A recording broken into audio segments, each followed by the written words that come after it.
Alrighty, what is going on, everybody? My name is Blitzwinger, and of course, welcome back to another FIFA 2K14, or, sorry, what am I doing? 2014, or FIFA 14. Goodness gracious, could I have messed this up a little bit more? That would have been really nice, now wouldn't it? But nonetheless, of course, welcome on back to another FIFA 14 video, not 2K14. What am I talking about? I just completely sold the FIFA license to a completely different game company.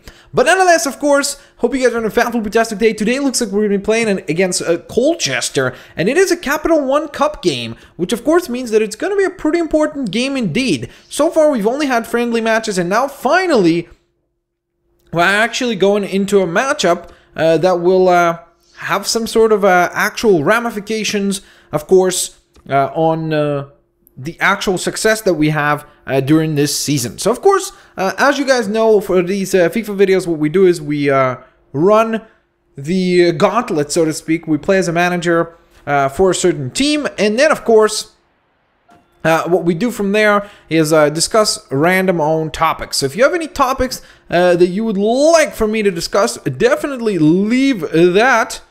Okay, why am I doing this so poorly? Okay, am I allowed to, like... Whoops.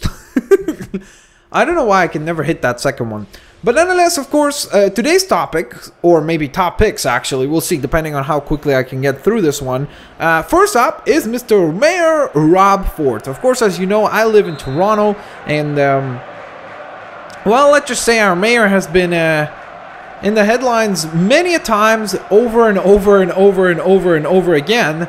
And as you know, basically, of course, he's gotten himself into plenty amounts of trouble, sometimes with making very bad sexist remarks, other times with, well, you know, doing really serious drugs like crack and stuff like that, which obviously is not particularly something you want to see the mayor of your city to be doing. But hey, I guess at this point it's kind of a part of what Mayor Rob Ford's shtick is. And people asked me, of course, about what did I think about it? How did I feel about it? So first off, I think, yes, it is ridiculous that the mayor is in such a situation. I think that it is obviously not a positive thing or a positive role model to the citizens of the town. But at the same time, I kind of almost find it intriguing in the sense that it's interesting to see a politician that is not being kind of like, you know, the typical like, ooh, I can never say anything wrong and I'm perfect and everything like that, and I've got 2 kids and we go to church and blah blah, and you know, like the typical routine politician. So that's kind of interesting. And the biggest factor that I think is intriguing about Rob Ford is the fact that the guy accomplishes what he says he will. And that's where I think it's kind of an interesting paradox in that sense, because he's not a great human being. Well, sorry, he might be a great human being. I don't know. I don't know him personally. We only know him from the headlines, of course. But he doesn't seem like a particularly nice human being. Let's put it that way. I mean, he makes a lot of bad comments towards people and does a lot of really, well, stupid stuff. Let's put it that way. And honestly, that is obviously a negative and not a good thing. Oh, goodness gracious. We were in trouble there. Sorry, I got nervous there. That's why I had a hard time speaking there. But on the other hand, everything he sets out to do in terms of like getting a subway project going, he does. Cutting some taxes, or cutting expenses, I should say, he does. So it's kind of an interesting paradox to where he's not typical like a lot of other politicians where, you know, when they're running for whatever it may be, mayor or MP or whatever it is, or prime minister or president, doesn't matter. They promise and make a lot of suggestions like, hey, I'm going to do this and this and this and this. But then when they get to office or get into their role, they actually don't follow through on most of those things, which is obviously, okay, that was an awful pass, which is obviously frustrating to the voters, and obviously kind of shows you the bureaucratic stuff that goes behind the scenes, and how many things when these people get into power and they come into the roles that they are elected for, then they realize that, hey, I can't just freely make all these decisions, and there are a lot of other people that kind of have to approve of my decision making, so to speak. Oh, golazo! my goodness. Come on. That was a good save. Well, they did get lucky that we hit the post there. That was a fantastic save. But then he goes ahead and actually accomplishes what he sets out to do, which I think that's kind of the bright side, is the fact that the guy does do what he said he would. That being said, do I agree with the ways by which he goes about them? No. Do I think it would have been better if we didn't have a mayor that did absolutely serious and ridiculous, did absolutely bad drugs, and then at the same time made ridiculous comments and remarks? Yes, I would have preferred not to have that. But at the same time, I do like the fact that he accomplishes what he sets out to do, and that's kind of the positive side, which is why you will notice that he actually still does have the favor of the public, which is very interesting. It's kind of an interesting dynamic in that sense, that even though people are well aware of the bad things that he does, people are also aware that he's one of those few guys that has been in that office and has actually done what he said he will, which of course is very impressive, and people actually like that aspect of Mayor Rob Ford, which is, I think that's really what's keeping him where he is still, because I think that had he been your typical kind of, oh goodness gracious, how did I miss that? Had he been your typical type of politician where, you know, a lot of the promises that he made, oh, golazo, come on, are you kidding me right now? Get it, get it, get it, get it, get it, get it, get it, get it, get it, oh my goodness, how was that not a golazo? That should have been a goal for sure. But had he not been actually following through on his promises, I think he would be out of office at this point. So, yeah, that's my thoughts on Rob Ford. Kind of a double-edged sword, I guess, there. Not a particularly exciting kind of a thing, like where I'm just shredding him to bits. But I just wanted to reflect it because at first, I'll be honest, at first, before I realized all the things that he did accomplish while he has been in office, I was one of the people who was, you know, making fun of him all the time, and I was like, oh, this is horrible, we need to get him out of office and everything. But then I was talking to some friends of mine, and I was like, starting to notice this trend of more and more people being like, hey, yeah, if he, in the next election, I'm going to vote for him. And when I started asking people, and I was like, why, and I was questioning, I started to realize that there's this pattern of where people actually like the fact that at least he's humanized, and people know that he's got flaws, and he's not this pretending to be this, incredible human being, which is very interesting. It's not something that I thought we would see anytime soon, but it shows you how our society is slowly but surely evolving and kind of changing our typical thinking. And it's going to be interesting to see generations from now how politicians are going to evolve as a result of that. Ooh, look at this. Oh, goodness gracious. Oh, come on. That was a really, really nice through ball. But, yeah, that's Rob Ford. Next topic is cartoons. My favorite cartoons. Do I still watch cartoons? So, of course, if you watch this channel, you know that I watch plentiful amounts of cartoons. And I also have been getting more and more heavily, again, into anime. Actually, I was pretty heavy into anime with Naruto and Bleach earlier on in my teenage years. How did I miss that? Fuller. Oh, my goodness. Look at that. That's like, oh, wow. That would have been a really nice goal. But unfortunately, it was also offside. That being said, of course, I've been actually getting into anime again. I've not been necessarily watching a lot of Naruto or things like that, but I have watched, for example, Attack on Titan, of course. This is dangerous. Come on, get the ball, guys. This is bad, Folks, we don't want him to have the ball. Evidently, nobody's listening to me. But I've also watched, recently I've just rewatched Death Note, and like the first half of the Death Note series is so great. I love it. It's just like up to the point where it's L versus Light. To me, that stuff is just awesome. I love the kind of back and forth chess match between these two super geniuses, and to me that's really, really interesting. And the way that they write the show is just fantastic. Past that point, it does get convoluted, and it seems like one of those things where, like, as it got so popular, they just kind of needed to come up with a way out, which is why I think that the ending really does stink, and that's unfortunate. But obviously, I still think it's a great show, and the first half of that show is just fantastic, and to me it makes up for the ending, which is why I still enjoy it quite a bit. So you saw the results there of the halftime of the other matches in the Capital One Cup. That being said, let's go ahead and resume match and continue to the second half here.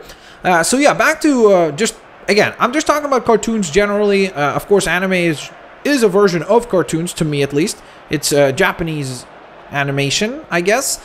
You see, it's interesting because there was just recently a series that was released by Rooster Teeth, which was, I believe, called Ruby, RWY, and a lot of people were questioning whether or not that was anime, and I mean, I think it was, but at the same time, to me, when I say anime, I usually mean like Japanese made and produced like specific cartoons, so I'm not trying to be like all pretentious about it or anything. That's just what I kind of define that word as, for me, in my lexicon, I would say. So back to the topics at hand here. So as I was saying, of course, I just rewatched Death Note recently, which I've really enjoyed. Another show that I've just begun watching. Of course, if you know, probably I would say the most successful Western cartoon in terms of just critical appeal, plus having an incredible mass fan following and an ever-growing following, it seems like. And that is, of course, the Avatar cartoons. Whoops, sorry about that. Apologies, guys. Just had the mailman come by. My dog was barking, so I had to open the door and obviously take care of that. But nonetheless, as I was saying, what was I saying? Oh yeah, I was saying that I think I was talking about anime, I'm pretty sure. So of course, as I was saying that I just rewatched Death Note.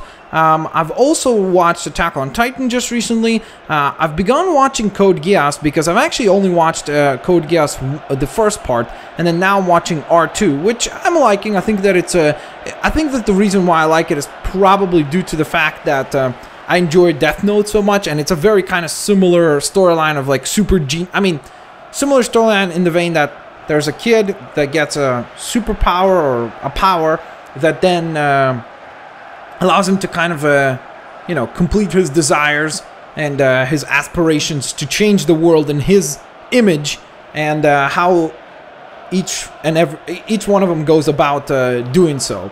And to me, that's why I think I really love both shows for that very reason. Not particularly the mech action as much as I just really enjoy the aspect of the storytelling and the writing and things like that. So that's fantastic. Oh yeah, and I was talking about Avatar, of course, that's what I was saying. So yeah, I watched actually Avatar, just started watching that. I got the first season on DVD actually, and started watching that because I saw an episode of Legend of Korra and I loved it so much, even out of context, which was interesting because I had never watched Avatar, but I watched an episode of Legend of Korra and I was like, this is really good, and I super duper had it, and I super enjoyed the episode, and therefore I was like, you know what, I really need to watch this and go back and watch it. So that's exactly what I've done, is actually begun to watch that. I'm about 3 episodes in. I just began a couple of days ago, and I watch an episode every night before going to bed.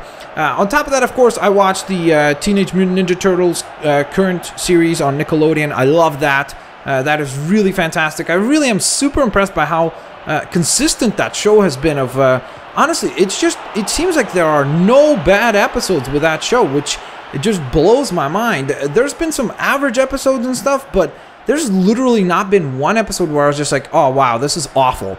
And I really love the long-term storytelling that they're telling, which is fantastic. But at the same time, I love the fact that the show doesn't require you to have watched every previous episode in order to understand what's happening, where it's very kind of drop-in friendly and new viewer friendly, which is great as well. And overall, I'm just really impressed by that show, and the designs of the monsters have been fantastic.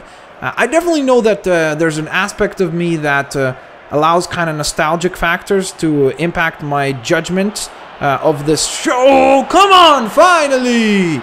Mr. R. Fuller scores in the 77th minute. Golazo! Brilliant pass. Look at this through ball. Watch this. Watch. This is like Iniesta level. Bam! Not really, but still, that was a cool pass. And then the golazo by R. Fuller. Very nicely done. So that being said, of course, yeah, that's another show that I watch. I've been consistently rewatching the Batman animated series from the 90s. And the main reason Was it? Yeah, it was 90s. I was about to say it was 80s by mistake. The main reason why I'm rewatching that is because originally when I watched that show, I actually watched it in Hebrew because at the time that I was watching it, it was airing in Israel, which is, if you didn't know, that's where I grew up. So I was watching it in Hebrew, and I really have wanted to watch the show in its original dub, and I really wanted to give it a go in that sense. Plus, you know, hear Kevin Conroy, Mark Hamill, all the original voices. So that's why I've actually picked up recently the first and second volume. Well, recently, it was during Christmas when they had a really great sale on Amazon on the volume sets. So I've picked up the first 2 volumes, and I've also been working my way through that. I've really not been super fast with that, but again, just a fantastic show, and another one of those shows that if you watch it as an adult, I think you'll probably even find it more enjoyable than you would as a kid, because you realize a lot of the intricacies of the characters and the writing and everything, which is just awesome. And I mean, that show just really incredibly well holds up, in my opinion, and it's just brilliant how well that show was done. And it's one of those kind of gems and masterpieces, in my opinion, of entertainment that I hope people will remember forever. Because in my opinion, even though I'm only 1 volume in, I'm going into the 2nd volume right now, it's as good as I had remembered it. And whoa, that was very dangerous. But honestly, to me, it might be the best interpretation of Batman, because it's so it's both family friendly, but yet at the same time it's got this dark edge to it where it's mature and stuff, and I love that. That is a really great aspect of this show. And I don't know, I just really adore the way that they portray all the characters. All the villains are built up so well. I mean, they really do an incredible job. Oh my goodness, look at that goal. That would have been such a beautiful goal. Look at that, the pass, then the chip. We still score ourselves the victory right here with a 1-0 victory against Colchester. Definitely would have been, or 1-0, I should say. As you can see, Jack Robinson was the man of the match. It looks like we actually didn't have possession, which is sort of interesting. We committed 1 foul. We had a pretty good pass accuracy, not particularly great shot accuracy, which really is the only reason I think why it only ended up being 1-0, because of course we had 6 shots on target and 10 overall, which is pretty gosh darn cool. So that being said, there you guys have it. That is another FIFA episode in the books. Of course, if you guys wanted to see some sort of topic that for me to talk about, or sorry, hear a topic for me to talk about, leave that in the comment section below. Any and all topics, of course, will be taken into consideration. As you saw, I mean, today we talked both politics and cartoons. 2 very different topics, but at the same time, 2 that I enjoy talking about and do have some opinions on. I'm definitely not particularly strong on the politics side of things, but every now and then I definitely like to dabble, so to speak, in the topic of politics, of course. So that being said, of course, if you guys enjoyed the video, please smash that like button, share the videos with your family and friends, favorite the videos as well, and of course, stay tuned for plenty more content coming your way. Thank you guys so much for watching. Hope you have a fantastic day, and I will see you later, alligators. Peace out, guys.